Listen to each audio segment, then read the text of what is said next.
Nasa linya po ng ating komunikasyon ngayong umaga via Zoom. Sasamahan po tayo ngayong umaga ni Attorney Harry Roque, dati pong Presidential Spokesperson. Attorney, good morning. Jade at Admar po muli ang inyong makakasama.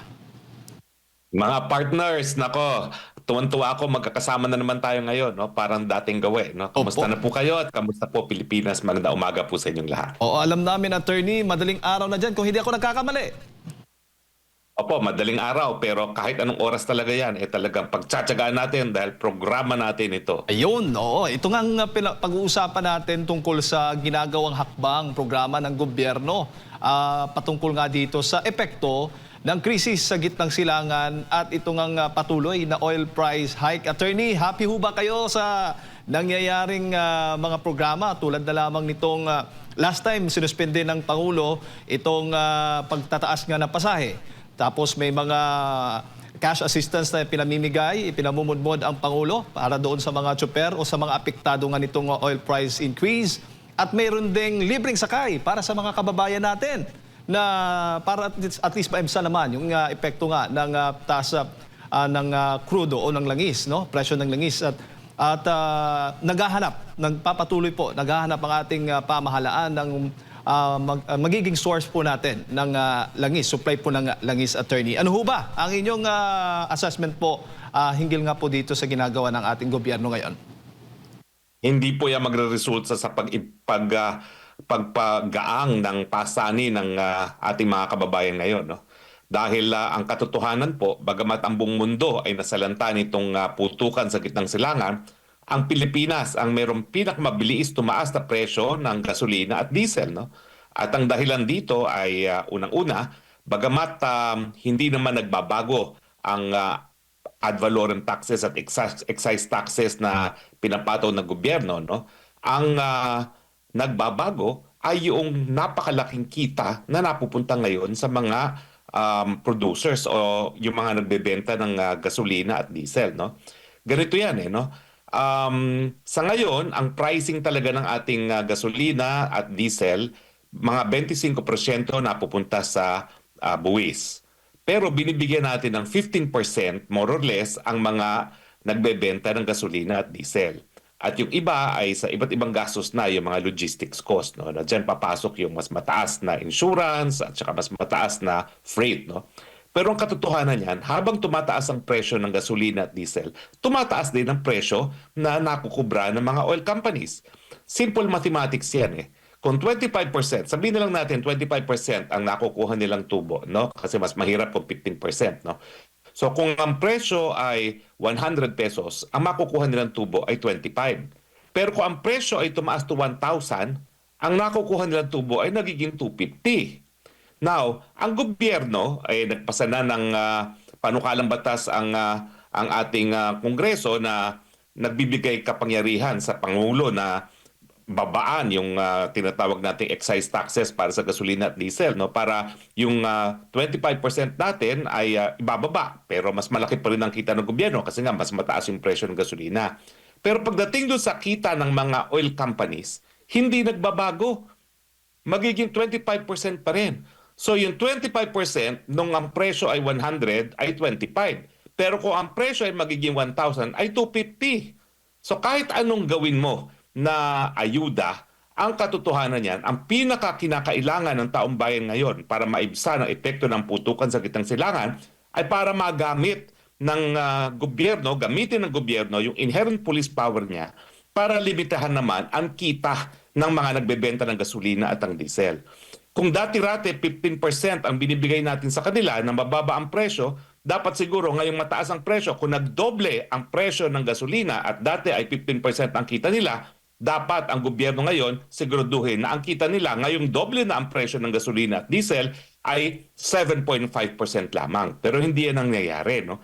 Ang nababawasan ay yung kubra ng gobyerno bilang taxes na dapat lang naman dahil yan talaga ay makakatulong, no, para mapababa ang presyo ng gasolina at diesel. Pero habang hindi natin pinupuntirya ang patuloy na pagtaas ng kita ng mga nagbebenta ng gasolina at diesel, hindi pa rin natin mabibigyan ng ginhawa ang ating mga mamimili.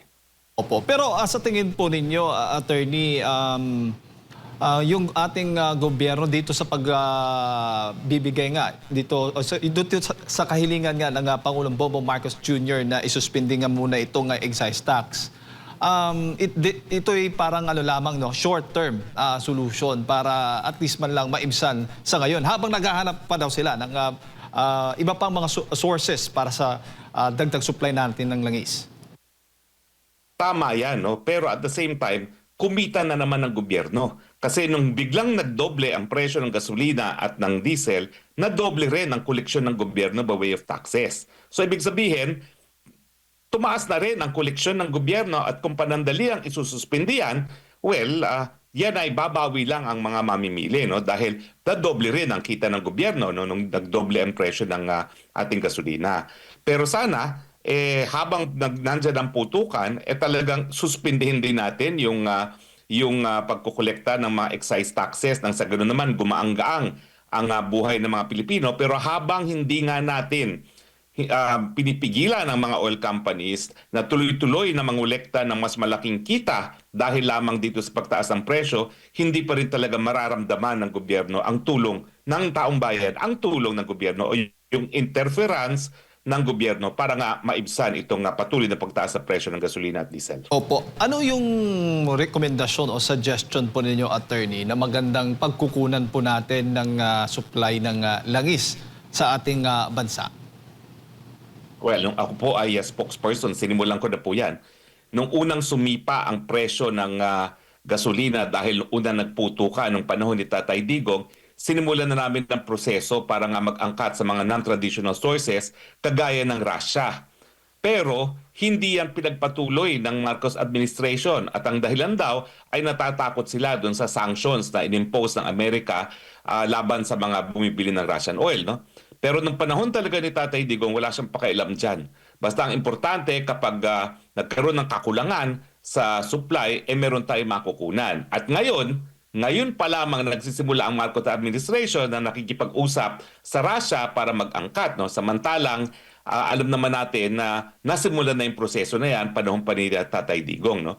So too late, the hero, dahil hindi ko alam ngayon kung kaya pa tayong bigyan ng Russia ngayon ng langis, no? Dahil alam naman natin na habang nagpuputukan sa gitnang silangan, halos lahat ng mga bansa sa daigdig ay tumatakbo ngayon sa Russia para sa supply ng langis. Kahapon, sa kanyang vlog, attorney, ni Pangulong Bongbong Marcos Jr., nabanggit po niya yung India.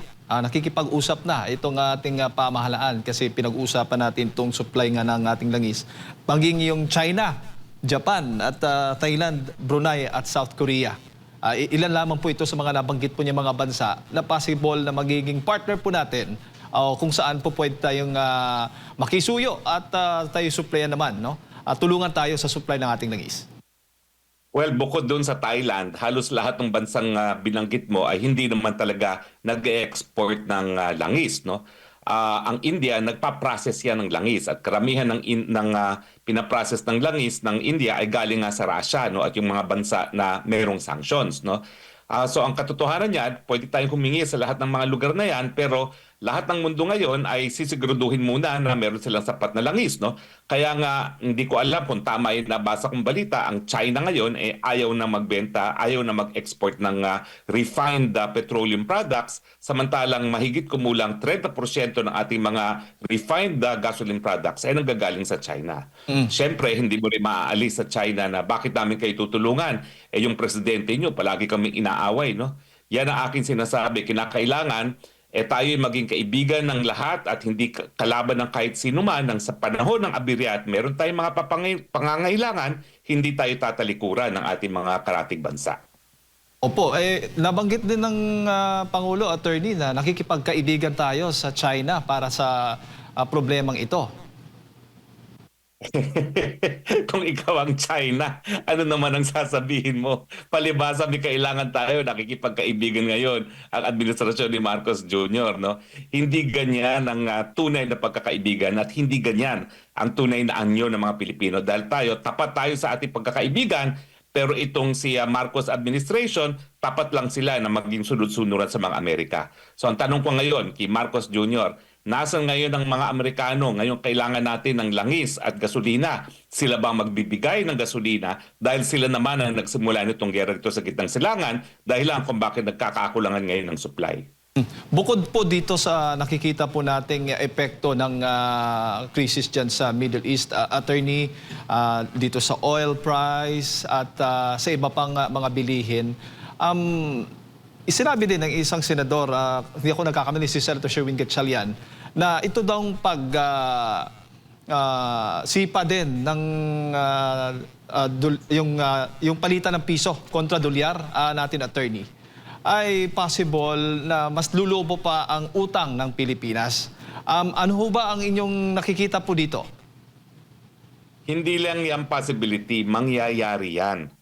Kasi alam mo, sa ngayon, ang dolyares ang ginagamit pambili ng langis at iba pang petroleum products. No?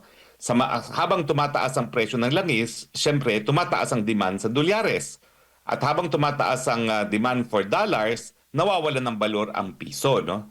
So, hindi lang po yung possibility. Mangyayari na nga po yan at yan ay isa sa dahilan kung bakit ang piso ngayon ay 60 pesos na. No? Pero syempre, sumipa lang ng 60 dahil nga dito sa putukan, pero bago pa magputukan, ay nasa range na yan ng 59. No? At yan ay dahil nga sa problema na hinaharap ng Marcos administration. Ang mga problema ay unang-una ay utang ng utang ng bansa kasi nga po yung pera ng bayan kinukurakot. Kinukurakot ang pondo ng DPWH, kinukurakot ang iba't ibang mga ayuda na dapat pinakikinabangan ng taong bayan. At dahil kinukurakot yan, nagkukulang talaga ang gobyerno at saan tayo kukuha ng pangtustos kung di iuutang. At isa na naman dahilan yan kung bakit tayo ay nagkakaroon ng debt burden, no? Yung debt problem. So sa akin, hindi mo mahihiwalay yung kakulangan, kapalpakan ng Marcos administration kasama na yung problema niya sa korupsyon doon sa katotohanan na bagamat napakalaki na epekto ng pagtaas ng putukan sa gitnang silangan, ang kadahilanan kung bakit ang gasolina ngayon sa Pilipinas ay pinakamataas sa buong Asya ay dahil na rin sa mga naging kasalanan at kapalpakan ng Marcos administration bago pa nagsimula ang putukan sa gitnang silangan. Marcos Jr., ikaw pa rin ang tunay na problema ng bayan dahil kung ikaw'y ginawa mo ang trabaho mo sa taong bayan, dapat yan. Hindi ikaw ang nagsimula ng korupsyon, dapat yan pinatupad mo ang mga batas natin laban sa korupsyon, pero hindi. Ikaw pa ang nakinabang sa korupsyon. Bago ko ipasok kay partner Admar, so ibig sabihin, Attorney, hindi po ito normal? Nako, hindi po talaga normal. Talagang wala siya sa tamang pag-iisip nang sinasabi niya na everything is normal. Ang buong mundo, alam natin, it is an abnormal times. So yung pagsabi niya na everything is normal, yan ay palatandaan na abnormal ang presidente natin. Attorney, magandang umaga, si Admar po ito. Balikan ko lang yung issue po doon sa langis, yung pagkakaibigan po natin sa ibang mga bansa. Dito po papasok ngayon yung usapin na dapat pairalin po ng ating gobyerno yung lehitimong independent foreign policy, Attorney. Well, dapat sana, no? Kasi yun naman pala, o lalong ang China na pilit niyang kinakalaban ay nagsusupply sa atin ng mahigit kubulang 30% ng lahat ng supply natin ng finished petroleum products. Totoo na net importer din ng crude oil ang China, pero nag-export pala siya ng finished products at 30% ng ating finished gasoline products ay galing sa China. So ngayong nagkakaipitan sa supply dahil sinasarado ang Strait of Hormuz, masisisi ba natin ang China kung tayo ang magiging last priority ng kanyang pagbebentahan ng gasolina na kinakailangan natin? Samantalang napakasasakit ng mga sinasabi, hindi lamang ng mga Secretary of Defense, Secretary of Interior and Local Government, ni Tariela, kung hindi si Marcos Jr. na mismo ang naging taksil sa pagkakaibigan sa panig ng China at ng Pilipinas. Sinasabi ko na siya'y taksil sa pagkakaibigan na yan dahil ang ama naman niya ang nagsimula ng relasyon sa panig ng People's Republic of China at ng Pilipinas. At hindi ko maintindihan kung bakit itong anak pa na nagsimula ng relasyon na yan ang siyang naging sunod-suduran sa Amerika na sa ngayon ay ang sanhi kung bakit napapaluhod ang lahat ng ekonomiya ng daigdig dahil hindi natin malaman kung anong rason talaga nitong mga Amerikano para bombahin ng Iran, no? Sinasabi nila yung threat of nuclear proliferation, samantalang ang mga Iranians naman ay palaging nabibisita ng IAEA, yan yung UN agency na nagsusupervise at nagsisiguro na walang lumalabag dun sa Nuclear Non-Proliferation Treaty, no? So, etong nangyayari sa atin na hindi natin ngayon matakbuhan ng China na tinatakbuhan ng lahat ng ating mga karatig bansa ay resulta sa pagiging sunod-sunuran nitong si Marcos Jr. sa mga Amerikano, at ang dahilan kung bakit sunod-sunuran nga itong Marcos Jr. sa mga Amerikano ay dahil nais niyang suportahan siya ng mga Amerikano sa mga panahon na sinusuka na ang Marcos Jr. ng sambayan ng Pilipino. Kakayanin po ba ng ating gobyerno, attorney, o meron na tayong history na nagkaroon talaga tayo ng maraming imbakan para sa ating oil reserve para po magamit lalo na sa mga ganitong panahon? Wala po tayong imbakan. Wala po.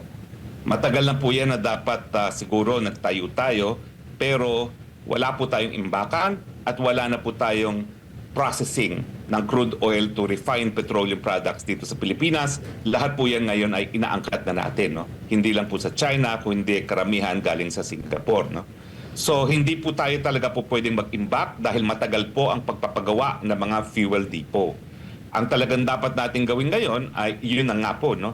Isatama natin ang relasyon natin sa mga bansa na po pwedeng magbigay sa atin ng supply gaya ng China.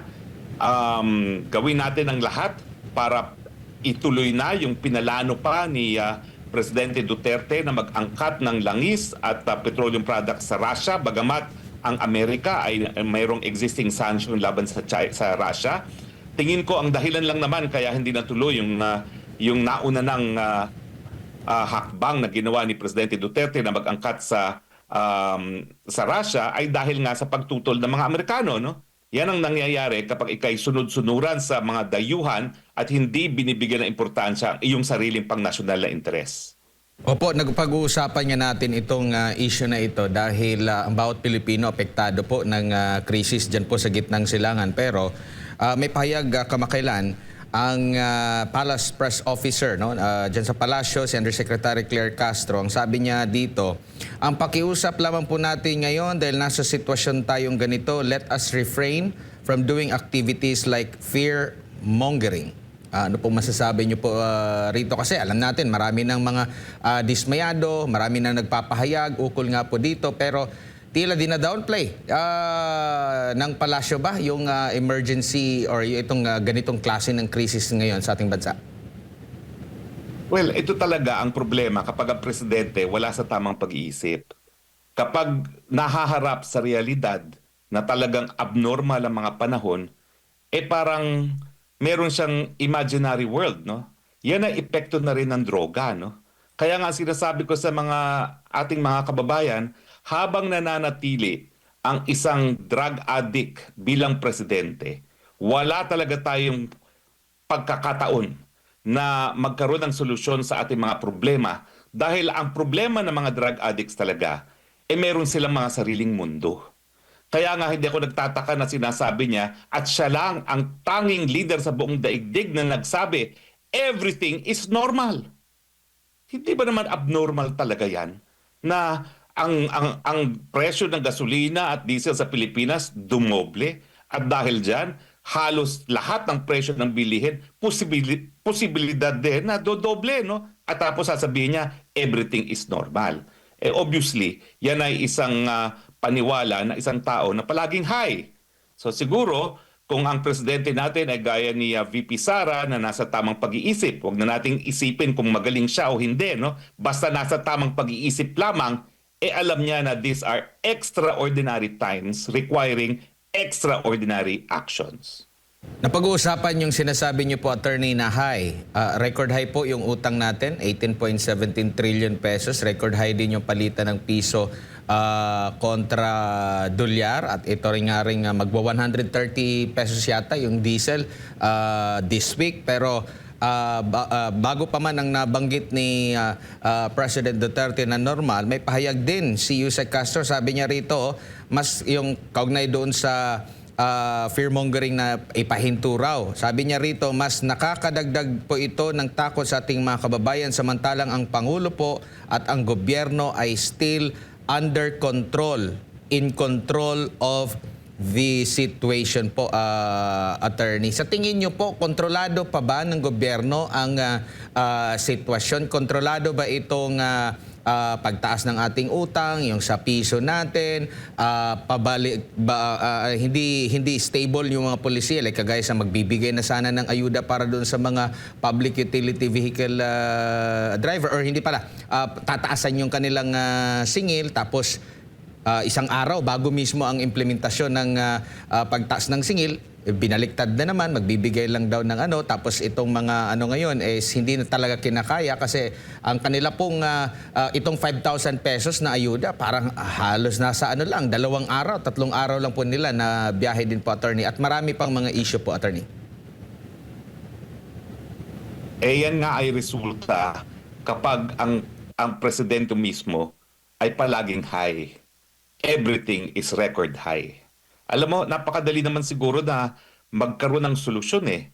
Unang-una, yung 25 billion na kinuha niya bilang kickback doon sa 100 billion na kanyang insertions nung nakaripas na taon, ibalik niya sa kaban ng bayan. Yung budget ngayon ni Tambaluslos na 50 billion, yung budget ni Sandro Marcos na 30 billion, ibalik niya sa kaban ng bayan at ibigay bilang ayuda sa taong bayan. Yung 500 billion na insertions ng Kongreso na hinahawakan nila at i-release lamang kapag pumirma ang mga kongresista sa impeachment laban kay VP Sara, gamitin nila para ayuda sa taong bayan. So marami tayong pera na pwedeng gamitin para talagang maibsan ang kahirapan ng taong bayan, pero ginagamit ngayon para sirain ang kalaban ng Marcos administration sa politika. Napakalaking halaga yung 500 billion na hindi nila rinirelease sa mga kongresista at i-release lamang doon sa mga pipirma sa impeachment. Kung yung 500 billion na yan ay gagamitin natin nga para mag-subsidize, for instance, ng presyo ng langis, no, at ng gasolina at diesel. At saka yung aking sinasabi, no, bakit ba ayaw bawasan ng gobyernong ito yung kita ng mga oil companies? Di ba? Simple mathematics yan. Kung ang presyo ay calculated na 15% ang kikitain ng mga oil companies, ngayong doble na ang presyo ng gasolina, doble rin ang kita nila. So dapat yung 15% na yon, kapag nadoble ang presyo ng gasolina, gawing 7.5% na lamang. Dahil hindi naman dapat na sila pa ang kikita habang lahat tayo ay naghihirap. Yung mga pronouncement ni Ante Claire, yan ay consistent with the state of mind of the President. Abnormal. Opo, lipat po tayo ng issue po, attorney. Diyan naman po sa ICC, issue sa ICC with the former President Rodrigo Duterte. May isa pong Japanese human rights advocate po ang nagpahayag mismo dyan po sa United Nations doon sa kanyang pagkondena sa nangyari po dito po kay dating Pangulong Rodrigo Duterte, at nababanggit nga niya na dapat i-exhaust muna yung mga kailangan sa bansa kung saan nanggaling yung isang inaakusahan doon muna bago ilipat dito po sa ano. Yan daw yung parang essence po nung yung ng United Nations, yung samahan po na yan, attorney. Ano pong masasabi niyo po rito? Tama po siya, no? Dahil ang Rome Statute po mismo nagsasabi na hindi dapat didala at kinidnap si Tatay Digong sa dahig nang hindi mo na hinarap sa lokal na Pilipinong hukuman. Yan po ay garantiya ng kanyang karapatang pantao ay ginagalang, at yan ay garantiya na hindi malalabag ang soberenya ng bansang Pilipinas. Pero dahil nakidnap nga po, ito po ay naging kaso ng kidnapping or extraordinary rendition, dahilan para dapat mawala ang jurisdiction ng ICC. Ako naman sa mulat-mula, hindi tinanggap ng pamilya, pero ako'y sa mulat-mula ang sinasabi ko, ang remedyo ay para talagang itaguyod natin ang karapatang pantao ni Tatay Digong, lalong-lalo na yung right to due process, no? At yan ay mapapatupad lamang hindi sa ICC, kung hindi sa pamamagitan ng International Human Rights Mechanism na nagsisimula sa exhaustion of domestic remedies. At ang domestic remedy na naiisip ko dahil ngayon siya ay nakakulong sa Netherlands ay talagang doon ilabas sa hukumang Netherlands na nalabag ang karapatang pantao ni Tatay Digong dahil siya nga ay kinidnap. At ang estado ngayon ng karapatang pantao ay kapag ang kidnapping ang dahilan para magkaroon ng jurisdiksyon ng isang hukuman, dapat mawala yung ganyang jurisdiksyon dahil ang isang pagkakamali hindi po pwedeng ituwid isa na namang pagkakamali. Opo, ano po yung may impact po ba ito pong naging pahayag ni Shunichi Fujiki, attorney? Well, at least merong isang nagsalita na. At sana marami pang magsasalita. Pero nakakalungkot, siyempre, ang dapat nagsalita dyan ay yung bansa ng initatay Digong, ang Pilipinas. No? Pero isang dayuhan pa ang nagsalita dyan at itong nagsalita ay isang non-governmental organization. Ang Human Rights Council kasi, mga estado ang mga kasapi dyan at kahit anong desisyon ng Human Rights Council ay pagbobotohan ng mga bansa. Bagamat nakapagsasalita ang mga NGO gaya ng itong pinanggalingan ng ating kaibigan na Hapon. No? So, unfortunately, itong Human Rights Council ay hindi sa isa sa pinaka-epektibong human rights mechanism. Sa tingin ko, ang pinaka-epektibong human rights mechanism now para mapalaya si Tatay Digong ay yung European Court of Human Rights kung saan nakakulong si Tatay Digong. At yan nga po ay hindi po pwedeng umabot sa European Court of Human Rights nang hindi muna dumadaan sa lokal na hukuman ng Netherlands dahil sa exhaustion of domestic remedies. Lipat po ako ng iba pang issue, attorney, dito po sa impeachment naman laban kay Vice President Sara Duterte. Ano pong masasabi nyo dun sa pagbanggit po ng House Committee on Justice Chair, Congresswoman Luistro, na magsasagawa sila ng mini trial? Pwede po ba itong ganito, attorney? Hindi po ba ang Senado ang mismong magkakaroon talaga ng trial ukol po dito sa impeachment?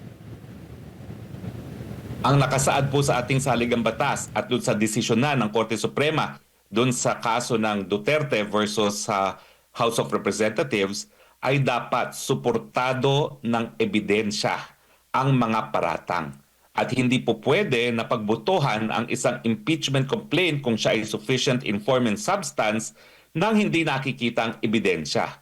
Wala namang binabanggit na trial doon.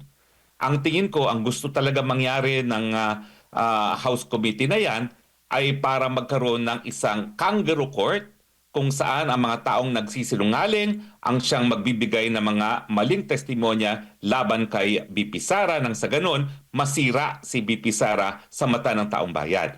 Pero tingin ko, by now, alam na ng taong bayan na walang mabuting lalabas dyan sa House of Congressman na yan. No?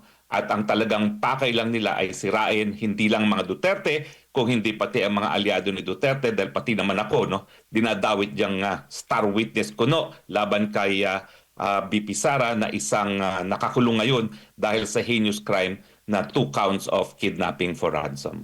Opo, kasi ang posibleng mangyari dito, magkakaroon ng pagsubpina ng mga dokumento. Parang ang sabi nga ng panig po ng Pangalawang Pangulo, mangyayari po dyan ay ang fishing expedition pa nga. Kinwestiyon din nila dahil sinasabi po ng Kamara na itong mini trial daw ay para bigyan daw ng pagkakataon yung both party, magkabilang panig, complainant at yung mga respondent na mag-present ng kanilang mga witnesses, mag-present ng kanilang mga ebidensya. Kumbaga parang magkakaroon ng trial, pero sabi ng kampo ng Pangulo, hindi sila makakapag-cross-examine doon sa mga witnesses.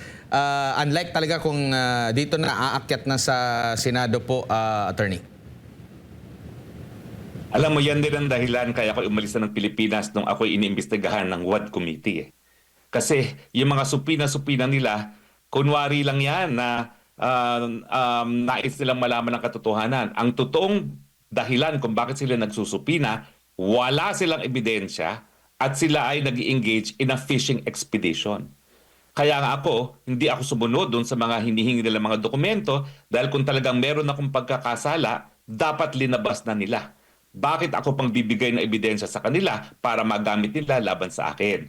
So ganyan-ganyan din ang gagawin nila kay VP Sara dahil parehong-pareho pa rin naman ang mga personalidad na gumagana ngayon sa impeachment complaint ni Inday Sara. Yan pa rin ang mga tao nung nakalipas na kongreso na nasa Huwad Committee at yan pa rin yung nandoon sa Committee on Good Governance, di ba? So, ang katotohanan niyan, bagamat sila'y nagbutuhan na sufficient informant substance, wala silang ebidensya, kaya kinakailangan nilang magsupina.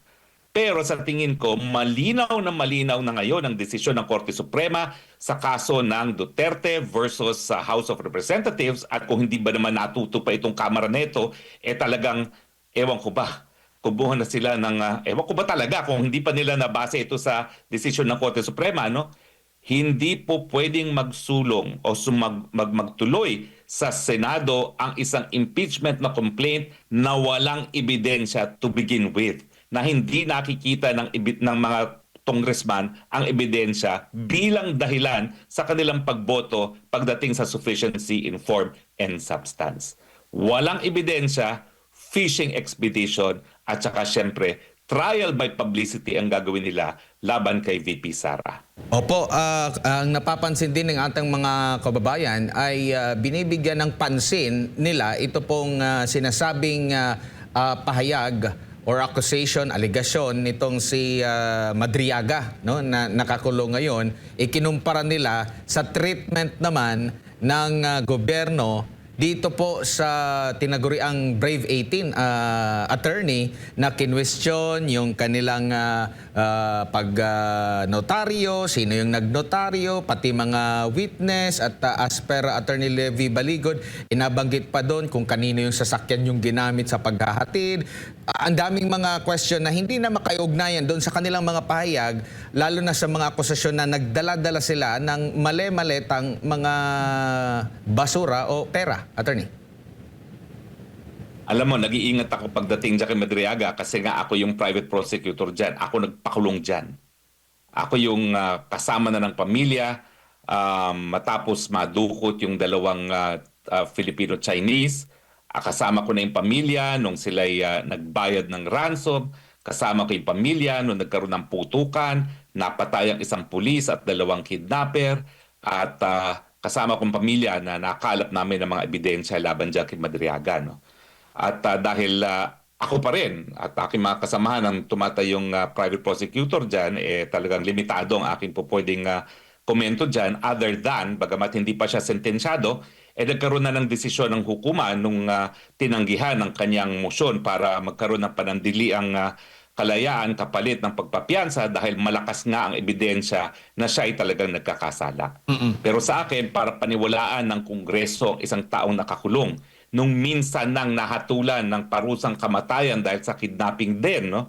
At ngayon ay nakakulong na naman para sa dalawang counts of murder, yan talaga ay nagpapakitang desperado sila para kumuha ng kahit sino man na mababato ng kahit anong putik laban kay VP Sara. No? Pero hindi po yan magtatagumpay dahil lalabas at lalabas lang naman na nagsisinungaling yan. Dahil ako talaga, doon pa lang sa preliminary investigation, nagyayabang na yan si Madriaga na malakas daw siya kay VP Sara. Sa aking pag-iisip nga, ang lakas naman ng taong to. Tumakbo ko kasama na ni VP Sara sa unit team. Kami nga lang ang kampo ni Duterte ang tumakbo sa unit team. Ako pa bubulahin nito, no? Na malapit daw siya kay Inday Sara. Pero nung mga panahon na yun, never niyang sinabi na aide siya ni Inday Sara. Isa nga pala yan, ngayon lang pumasok sa isipan ko. Sinasabi niya doon sa kanyang counter affidavit na siya ay nagdumadalo doon sa mga pagpupulong ng isang parallel group habang nangyayari ang kidnapping, pero never niyang binanggit na siya ay naging empleyado ni VP Sara. Ngayon lang niya binabanggit yan. So, hindi ko pa yan nailalabas, no, doon sa mga abogado ni VP Sara. Pakisabi na lang sa kanila, no, na lahat ng mga counter affidavit niya sa preliminary investigation, never niyang binanggit na meron siyang kahit anong relasyon kay VP Sara other than malapit daw siya kay VP Sara. No? In any case, yung tanong mo naman doon sa 18, yan po ay mga sundalo, inalay ng buhay para sa idang bayan. Ngayon, sila ngayon ay tinatratong akusado, samantalang sila binubuwis ang buhay para maging testigo nang sa ganon, magkaroon naman ng paglilitis laban sa mga kurapot sa gobyerno at magkaroon ng solusyon ang problema ng taong bayan dahil ngayon, mahirap ang Pilipinas dahil nga sa korupsyon. Opo, Attorney, follow-up lang question po, no? Ginagawa po ba ng NBI na magkaroon po ng tinatawag na validation sa truthfulness ng mga affidavit? Kasi una, inimbitahan daw sila doon, as per Attorney Baligod, ng verification of entity. So, ano lang, kung ito bang mga pumirma na ito, sila talaga yon. Pero yung pag-validate ng truthfulness sa mga affidavit, sila po ba yan? Or sa korte na yan? O sa prosecution? Saang level po ba yan, Attorney? Kaya nga ang tawag sa kanila, National Bureau of Investigation. Silang dapat mag-imbestiga at yung counter-checking, yung fact verification doon sa mga sinumpaang salaysay ng mga sundalo, yan ang magpapakita kung ano talaga ang katotohanan. Kung talaga hindi naman nila bubusisiin at i-verify yung mga datos, yung mga detalye, no? At napakadaming detalyeng sinabi ng mga sundalo, talaga walang investigasyon na mangyayari. Pero alam mo, Admar, hindi ako confident na merong honest to goodness investigation na mangyayari dyan dahil yung direktor ng NBI, direktor lang yan dahil siya ay binigyan ng premyo. Premyo dahil siya ay naghain ng isang disbarment case laban sa akin dahil sa pulboronic video. Opo, dito naman po sa side po ng ombudsman attorney, normal po ba na magbigay agad ng pahayag? Nagpasaklolo nga sila doon para imbestigahan. Pero ang nangyayari, mayroon ng mga paunang mga pronouncement po na kesyo hindi totoo. Tapos meron naman sinabi, meron daw doon na naganap daw yung sinasabing bigayan ng maleta, instance daw na sa panahon pa ng mga Duterte. Mga ganito pong mga pahayag na nauuna pa sa investigasyon. Hindi po ba sila dapat na manahimik muna, imbestigahan at ilatag kung ano yung findings nila po? Attorney, kakaiba yung ating ombudsman po sa kasalukuyan. Kakaiba talaga. Dahil kaya nga binuo ang ombudsman, hindi sa ordinaryong batas, kundi sa saligang batas, binigyan siya ng kapangyarihan na talagang malaman ng katotohanan pagdating sa katiwalaan ng mga taong gobyerno. At sila dapat ang nangunguna sa investigasyon dahil talaga namang meron talagang power to conduct investigations itong ombudsman. Hindi yan na parang piskal lamang na tatanggap lang ng ebidensya. Katungkulan nila na magbungkal ng ebidensya. At sa akin, dereliction of duty nangyayari dahil ito ng ebidensya ibinibigay sa kanila, tinatanggihan pa ng ombudsman. Attorney, balikan ko lang yung kay Madriaga. Dapat bang kabahan o mag-alala si Vice President Sara Duterte dito? At sa tingin mo, sino kaya ang nasa likod kay Ramil Madriaga? Bakit nagsasalita siya? Kahit sa kabila nga ng kanyang sitwasyon ngayon, nakakulong siya at napaka-confident niya ngayon.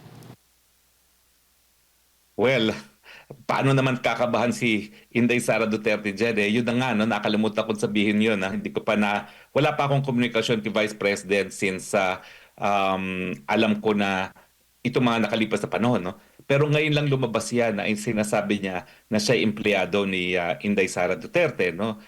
Dahil nung mga counter affidavit niya sa kidnapping, wala siyang ganyan sinasabi. Alabay lang yung ginagawa niya na habang nagkakaroon ng kidnapping, nag-a-attend siya ng parallel group. No? At never niyang nabanggit na siya ay naging taong gobyerno na sana magpapatunay sa kanyang pagkatao. No? So I don't think she has anything to worry about dahil yung mga aligasyon din ni Madriaga ay mapapatunayang mali, no? Gaya nung nagbigay daw ng pera dun sa kay Mrs. Kilala sa isang kotse na dinadrive ni Mrs. Kilala na it turns out hindi naman pala nagdadrive si Mrs. Kilala at walang driver's license, no?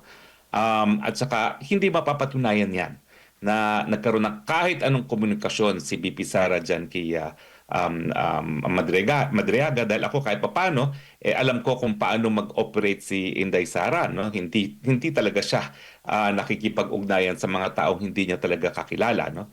Now, sinong nasa likod niyan? Walang iba kundi administrasyon lamang. Hindi ko alam kung sino sa administrasyon, pero nagsimula yan doon sa isang vlogger na napabaliktad ng gobyerno, no? Isang dating pro-Duterte vlogger na naging anti-Duterte vlogger at Siya yung talagang tumutok kay Ramil Madriaga. Sila yung unang nakipag-ugnayan sa kanila. At sa tingin ko ay nakipag-ugnayan itong vlogger nito sa mga taong gobyerno, no? Mga taong malapit sa administrasyon na naghahanap ng putik laban kay Inday Sara Duterte, to the point na hindi lang sila naghanap ng putik, gumawa na sila ng sariling putik nila para batuhin si VP Sara. At doon nga sa sinasabing mini trial na gaganapin dyan sa Kamara, sinabi po ni House Committee on Justice Chairperson Jervy Luistro na batay sa kanilang rules rules ng impeachment proceedings, ang respondent mismo ang dapat magpresenta ng kanyang ebidensya at magharap ng mga testigo. So hindi po pwede po ang lawyer, attorney? Hindi ko alam kung anong rules ang pinag-uusapan niya. Baka naman gaya ng presidente, meron ng guni-guni rin tong si Luistro, no? Wala pong ganong provision sa kanilang rules. Natatawa na lang po ako dahil ito rin yung babae na nagbabato ng putik sa akin ng Huwad Committee, no?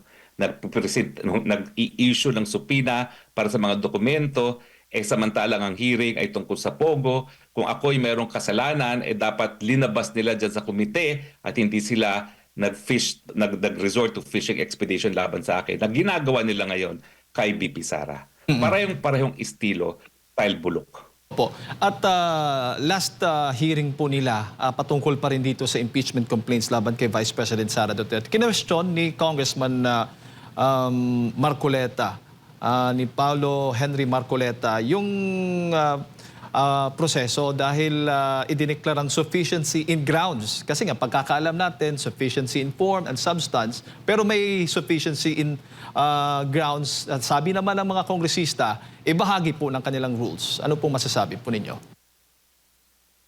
Again, wala rin akong alam kung ano yung sufficiency in grounds na yan. Dalawa lang po pagbubutuhan, no? Sufficiency in form, sufficiency in substance, no? At ang sabi nga po babasahin na lang na yung decision ng Korte Suprema dun sa Duterte versus House of Representatives.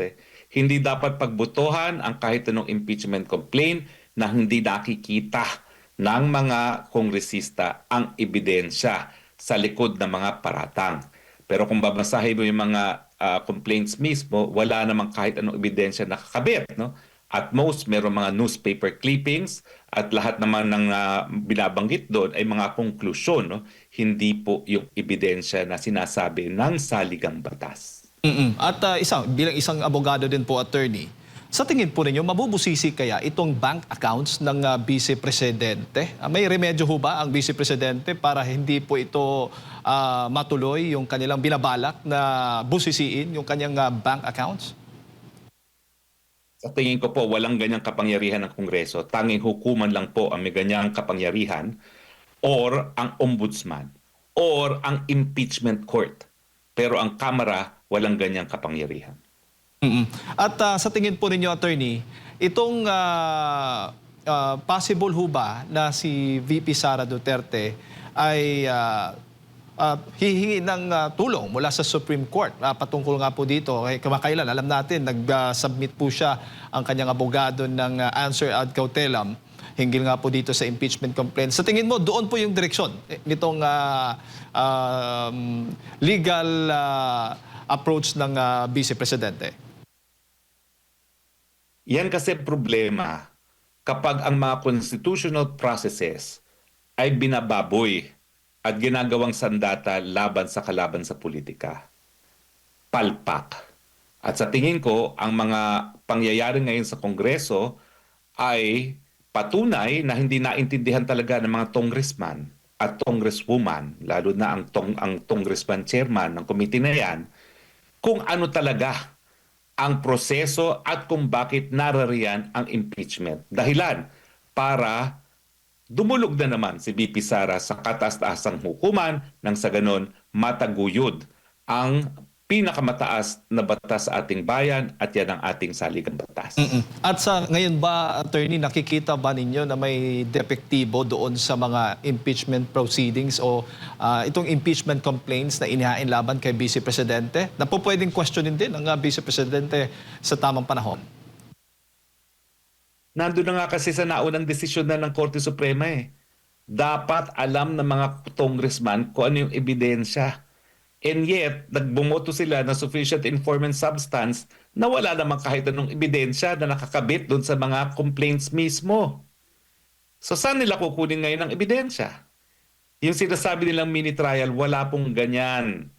Ang pagkatapos po ng sufficiency of form and substance, magkakaroon na dapat ng pagbusisi nga ng ebidensya lamang, pero hindi po yan mini trial na kinakailangan sila magsupina. Yung ganyang supina po pwedeng makwash po yan dahil hindi po yan proper for supina given yung ating batas on bank secrecy law at saka yung batas natin on anti-money laundering. No? Kung talagang may suspetsya sila na merong anti-money laundering na nangyayari, dapat dumulog muna sila sa Court of Appeals bago sila makapagbukas ng mga bank accounts. Pero I am sure, bihasa naman sa litigation ng mga abogado ni Inday Sara Duterte, they know what to do. Pero siguradong-sigurado po ako na hindi pipikit ang mga mata ng ating mga mahistrado kapag nalalabag na naman ang ating saligang batas at sa tingin ko, linalabag na naman ng House of Congressmen ang ating saligang batas. Given the current situation ngayon, attorney, nagdeklara na ang Vice Presidente. Sa tingin po ninyo, uusad po itong impeachment proceedings mula dyan sa Kamara? Kasi yung itong NUP, itong partidong pangalawa sa pinakamalaking partido din po dyan sa Kamara, ay nagdeklara na hindi susuporta dahil kung wala pong sapat na ebidensya laban po kay Vice President Sara Duterte. Alam nyo, kung talagang tapat sa panunungkulan nila itong mga congressmen ito, sa dami ng pagsubok na hinaharap natin, lalong-lalo na dahil dyan sa putukan sa gitnang silangan, dapat yan ang kanilang ginugugulan ng panahon. Pero dahil ang talagang gusto mangyari ng administrasyon nito na sunod-sunuran sa presidente, ang Kongreso, no, na talagang dapat sirain ang pinakamalaking balakid sa kanilang gustong Marcos forever, sigurado po ako, lulusot ito sa mababang kapulungan dahil yan ang gusto ng Marcos Jr. mismo. Pero in the end, magsisisi sila. Dahil habang dinidikdik nila si BP Sara, hindi ba sila nakakapansin, lalo naman lumalakas ang mga Duterte. Sa katunayan, nung kinulong nila si Tatay Digong, akala nila yan ang katapusan ng mga Duterte. Tignan nyo po, lalo pang lumakas sa survey ngayon si Inday Sara Duterte at kapag sila magpapatuloy na talagang itaguyod muna ang politika over yung pangangailangan ng taong bayan sa gitna ng isang gera, talagang they are signing their own death warrants. Sa katunayan nga, attorney, ngayon, marami naghahamon ng debate kay Vice President Sara Duterte at kabilang na nga po dito si Yuse Claire Castro. Sa tingin po ninyo, dapat bang magkipagdebate ang Vice Presidente kay Yuse Castro? Huwag po dapat bumaba sa level ni Yuse Castro si BP Sara. Alright, attorney, mensahe na lamang po ninyo para sa ating mga kababayan sa gitna nga ng krisis na hinaharap po natin ngayon. Well, alam nyo, para na kaming sirang plaka eh. Mga kababayan, kailan ba naman kayo gigising sa katunayan na wala talaga tayong maasahan sa isang presidente na bangag? Hindi po krimen ang people power. Yan po'y nakasaad at ginagalang at pinagmamalaki sa ating saligang batas. Nasa kamay niyo po ang pagbabago sa gobyerno, lalong-lalo na sa panahon ng matinding pagsubok na dinulot ng putukan sa gitnang silangan. Pero pag hindi po kayo gumalaw at kayo nagpetik-petik pa, baka wala ng Pilipinas pagdating ng 2028. Alright. Attorney, maraming salamat po sa inyong oras at sa pagbibigay po niya ng impormasyon. Sa ulitin po, Attorney. Magpupuyat po ako para sa ating programa. Yan. Maraming salamat, Attorney Harry Roque, dati pong presidential spokesperson, kapartner po natin dito sa Pulso ng Bayan, mga kababayan. At napag-usapan nga natin yung mga issue, kaugnay nga po dito sa krisis sa Middle East, itong tuloy-tuloy na pagtaas po ng ating presyo ng langis sa mga bilihin at maging itong issue rin po ng impeachment laban kay Vice President Sara Duterte.